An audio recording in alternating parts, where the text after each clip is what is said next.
ఐదవ వంశం ఏమని ఉంటుంది అంటే హర్మూజ్ లో పడవల రవాణా అనేది, షిప్పుల రవాణా అనేది సాఫీగా కొనసాగేటట్టుగా ఇరాన్ చూస్తుంది అని ఒక వాక్యం రాసింది. అంటే అర్థం ఏంటంటే ఇరానికే అధికారం ఇస్తూ, కానీ షిప్పులు కంటిన్యూగా వెళ్ళగాలి, అవి ఇంటర్నేషనల్ వాటర్ కనుక ఎటువంటి అడ్డంకి ఉండకూడదు అనేది దాని యొక్క ఉద్దేశం. ఇరాన్ ఏమంటుంది, మా అనుమతి లేకుండా ఏ షిప్ కదలడానికి వీల్లేదు. అంటే ఇరాన్ ఎస్టాబ్లిష్ చేయదలుచుకున్నది అంటే చర్చలు ఏవి జరిగినా సరే హార్మూజ్ జలసంధి పైన మా అధికారం ఉంటుంది అని, మా కంట్రోల్లో ఉంటుంది అనేది అది చెప్తుంది. మీరన్న పాయింట్ ప్రకారం ఈ హర్మూజ్ స్ట్రీట్ ఏదైతే ఉందో ఇది సముద్ర మార్గం, ఇది అంతర్జాతీయ ఇంటర్నేషనల్ ఓషన్, ఇది సముద్ర మార్గం.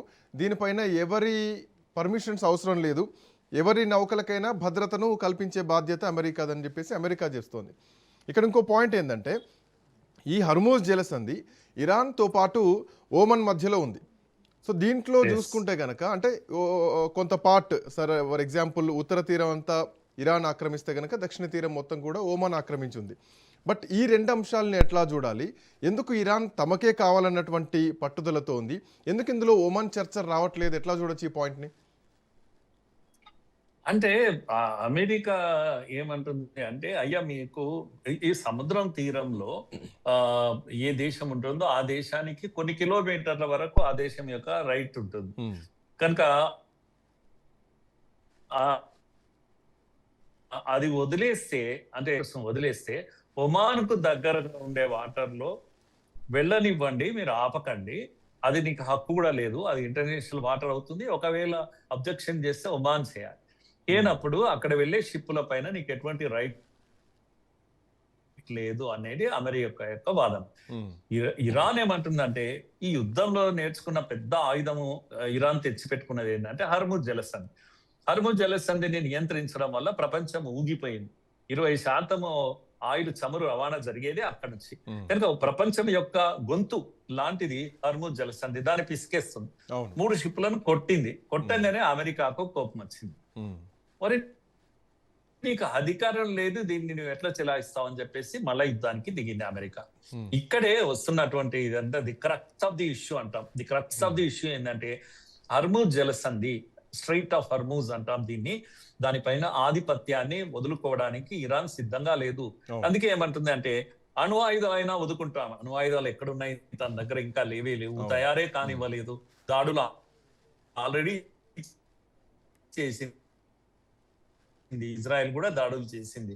ఇప్పుడు కొత్త ఆయుధం ఏంటి అంటే అణ్వాయుధాల కన్నా ఆయుధం, పెద్ద ఆయుధము హర్మూజ్ జలసంధి. అందుకే ఇప్పుడు కొట్టడం ప్రారంభించింది. మీరు అన్నట్టుగా మన ఇండియన్ సీ ఫేరర్స్ అంటాం వాళ్ళు, యాక్చువల్ గా అంటే ఇంకొక షిప్ లో సైప్రస్ అనుకుంటాను, ఆ కంట్రీ యొక్క షిప్ లో ప్రయాణం చేస్తున్న భారతీయులు. యాక్చువల్ గా అది భారతీయుల షిప్ కాదు, మా ఇండియన్ షిప్ కాదు. దానికి ఉన్న జెండా కూడా సైప్రస్, మనది కాదు. అనేక మన వాళ్ళు చాలా దేశాల షిప్పులను నడిపించే వాళ్ళు మన వాళ్ళే ఉంటారు. చాలా దేశాల్లో ప్రయాణం చేసే వాళ్ళు కూడా మన వాళ్ళు ఉంటారు. కనుక మనము తొందరపడి ఇండియన్ షిప్ ను కొట్టేశారు ఇరాన్ అని కొన్ని పత్రికలు రాస్తూ ఉన్నాయి అటు ఇటు. కాదు, అది ఇండియన్ షిప్ ను కొట్టలేదు, కొట్టింది సైప్రస్ షిప్ ను కొట్టింది. అందులో ఇండియన్స్ కూడా ఉన్నారు, ముగ్గురిని తప్పించారు, ఒక్కరు మాత్రమే ఇంకా దొరకలేదు అది. కనుక అది కొంత మన వాళ్ళ ఆందోళన చెందినప్పటికీ కూడా జరిగింది మాత్రం ఇండియా పైన దాడిగా మనం చూడాల్సినటువంటి పని లేదు. కానీ అమెరికా 2000 క్షిపణులతో దాడి చేస్తామని చెప్పేసి ఇప్పటికీ హెచ్చరించింది. ఈవెన్ సోషల్ మీడియాలో ఒక వీడియో కూడా వైరల్ అవుతుంది. అమెరికన్ యుఎస్ ఆర్మీ పేరుతోటి ట్విట్టర్లో జెట్ ఫ్లైట్స్ మొత్తం రెడీగా ఉన్నాయి, ఒకవేళ ఇరాన్ ఏమాత్రం చర్యలు దిగినా కానీ పేల్చేయడానికి సిద్ధంగా ఉన్నాం 2000 క్షిపణులతోటి.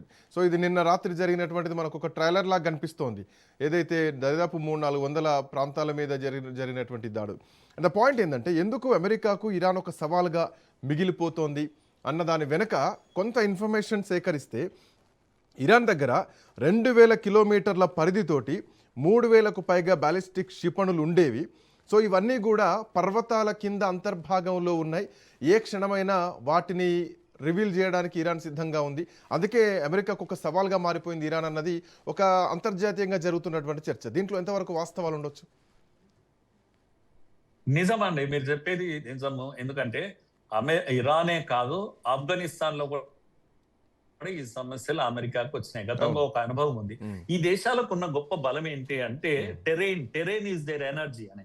అంటే వాళ్ళ భూభాగమే వాళ్ళకు బలం. ఎక్కడ కూడా మనకు ప్లెయిన్ ల్యాండ్స్ ఉండవు. కొండలు, కోనలు, ఎత్తులు, పల్లాలు ఇవి ఉంటాయి. ఈ కొండల మధ్య లోయల్లో వీటిల్లో వీళ్ళ ఆయుధాలన్నీ దాచిపెట్టారు. ఈవెన్ అణ్వాయుధం తయారీ కూడా వీళ్ళను పరిశోధించడానికి చాలా కష్టమైంది. భూగర్భంలో ఉంటుంది. కొండల లోపలగా లోయల లోపలికి వెళ్ళి భూగర్భంలో ఉంటుంది. అందుకే ఈ దేశాలకు అమెరికా ఎంటరే కాదు, కాలు మోపదు. ఆఫ్ఘనిస్తాన్ లో మోపి చేతి కాల్చుకున్నది అమెరికా. కనుక ఆఫ్ఘనిస్తాన్ లో ఎందుకు తన పట్టు సాధించలేకపోయింది? 10 ఏళ్ళు 20 ఏళ్ళు తన చేతిలో పెట్టుకొని ఆయుధాలన్నీ అలా వదిలేసి, అంటే ఈ ఆఫ్ఘనిస్తాన్ నుంచి ఇరాన్ వరకు ఇవే మన కొండలు వరుసలను కొండల యొక్క వరుస ఇది. కనుక అక్కడ వాళ్ళ బలం అంతా ఉంది. వాళ్ళ మిసైల్స్ అన్ని కూడా ఈ లోయల్లో, కొండల్లో, తవ్వకాల్లో, భూమి లోతుల్లో దాచిపెట్టారు. ఇంతగా దాడులు చేసినా ఇంకా వాళ్ళ దగ్గర మిసైల్స్, బాలిస్టిక్ మిసైల్స్, సో వాటిని ధ్వంసం చేయడం అంత ఈజీ కాదు కదా. అంత ఈజీ కాదు. వీళ్ళు అక్కడికి కాలు కూడా మోపలేరు. ఎంత ఉంది అనేది మనకి ఇంకా తెలియదు. బలహీన పడ్డది, నో డౌట్. కమ్యూనికేషన్స్ దెబ్బతిన్నాయి, వాళ్ళ షిప్పులు దెబ్బతిన్నాయి, వాళ్ళ ఎయిర్ ఫోర్స్ డిఫెన్స్ కంప్లీట్ గా అవుట్ అయిపోయింది. అయినా సరే నా దగ్గర అమ్మ ఉంది అని అది సినిమాలో డైలాగ్ ఉంది. అలా వాళ్ళ దగ్గర బాలిస్టిక్ మిసైల్స్ ఉన్నాయి, వాళ్ళ దగ్గర డ్రోన్స్ ఉన్నాయి. ఇప్పటికీ చైనా సప్లై చేసే డ్రోన్స్ వాళ్ళ దగ్గర ఉన్నాయి. తర్వాత కమ్యూనికేషన్స్ ఇప్పటికి కూడా చైనా వాళ్ళకి ఇస్తూ ఉంది. ఎక్కడెక్కడ ఏం జరుగుతుంది, అమెరికా ఎక్కడి నుంచి అటాక్స్ చేస్తుంది, ఇవన్నీ కూడా ఎప్పటికప్పుడు లేటెస్ట్ సమాచారం ఇరాన్ కు ఉంది. అందుకే ఇరాన్ ఎక్కడ తగ్గకపోవడానికి కూడా అదే కారణం మనకు కనిపిస్తున్నటువంటి విషయం. ఇప్పటికీ 140 ప్లేసెస్ లో కీలకమైన స్థానాల్లో అమెరికా దాడులు చేసింది. మిలిటరీ స్థావరాల పైన దాడి చేసింది. పోర్టుల పైన, ముఖ్యంగా చాలా పెద్ద పోర్టులు, బందర్ అబ్బాస్ లాంటి పోర్టులు కూడా దాడి చేయగలిగింది. చాబహార్ ను కూడా టార్గెట్ చేయబోతున్నారన్న చర్చ కూడా చేసింది. బుషహార్ ను, షాబహార్ ను, కోనారక్, సిరిక్ లాంటి పెద్ద పెద్ద వీటన్నిటిని దాడి చేసింది. షాబహార్ లో మనకు తెలుసు, మనకు అక్కడ స్థావరం ఉంది, మన షిప్ ఇది ఉన్నాయి, అదాని ఇవి ఉన్నాయి, పోర్టులు ఉన్నాయి, అక్కడ పెద్ద పెద్ద పోర్టులు ఉన్నాయి. దానిపైన దాడి జరిగింది అని చెప్పేసి వార్తలు వచ్చినా కూడా అమెరికా చెప్పింది, మేము ఎక్కడ కూడా సివిలియన్స్ వీటిపైన దాడి లేదు, ఓన్లీ డిఫెన్స్ వాటిపైన చేశాం. ముఖ్యంగా చాబహార్ లో డిఫెన్స్ పైన మాత్రమే చేశాం. అంటే ఈ షిప్లు ఏవైతే ఉన్నాయో ఇవన్నీ కూడా దానికి సంబంధించిన ఇవి అన్ని సివిలియన్ ప్రాంతాలు కనుక అక్కడ దాడులు జరగలేదు అని కూడా తెలిసింది. మనకి ఇప్పటికీ ఏమీ నష్టం జరగలేదు. ఒక కమ్యూనికేషన్స్ సిస్టమ్ మీద కొద్దిగా డ్యామేజ్ అయ్యింది అని చెప్పింది. కానీ ఎయిర్ డిఫెన్స్ అయితే కంప్లీట్ గా మటాష్ అయిపోయింది. ఇరాన్ లో ఇంకేమీ లేవు. రాడార్ సిస్టమ్, కమ్యూనికేషన్స్ పూర్తిగా విధ్వంసం చేయగలిగింది అమెరికా. ఇది నిన్న లేటెస్ట్ గా జరిగినటువంటి దాడులు. అట్లాగే ఇరాన్ ఏం తక్కువ తిన్నదా అంటే గల్ఫ్ స్టేట్స్ పైన అటాక్ చేస్తుంది. ముఖ్యంగా అమెరికన్ స్థావరాలు ఇక్కడ Bahrain, Kuwait, Qatar, UAE air space పైన దాడి చేసింది. కువైట్ కొంత ఇంటర్సెప్ట్ చేసింది మిసైల్స్, ఇరాన్ మిసైల్స్ చేయగలిగింది. కనుక ఇరాన్ ఇప్పటికి కూడా ఊరుకోలేదు. అమెరికా స్థావరాలు ఈ కంట్రీస్ లో, బహ్రెయిన్ లో, కువైట్ లో భారీగానే చేయగలిగింది ఇరాన్. చాలా నష్టం కూడా చేయగలిగింది. ఇవన్నిట్లో మనకు కనబడ్డది నిన్న జరిగిన దాంట్లో ఏంటి అంటే, ఒక విషయం మనం క్లియర్ గా అర్థం కావాలి. హర్ముజ్ జలసంధిని ఆపేశాం మేము అని ఇరాన్ చెప్తుంది. హర్ముజ్ జలసంధి ఇప్పటికి కూడా ఆగలేదు. అన్ని షిప్పులు యథావిధిగా కంప్లీట్ గా ఇంటర్నేషనల్ వాటర్స్ లో వెళ్లే ఏర్పాట్లు మేము చేశాం. 800 కమర్షియల్ వెజల్స్ ను మేము ఇప్పటికే ఇక్కడ తమ రూట్స్ లో వెళ్ళడానికి మేము ఏర్పాట్లు చేశామని చెప్పేసి అమెరికా చెప్తుంది. ఇప్పటి వరకు మనకు అఫీషియల్ గా తెలిసింది 5-6 వెజల్స్ కన్నా నిన్న ఒక రోజులో ఎక్కువ రాలేదు, బయటికి రాలేదు అని మనకు అందుతున్నటువంటి సమాచారం.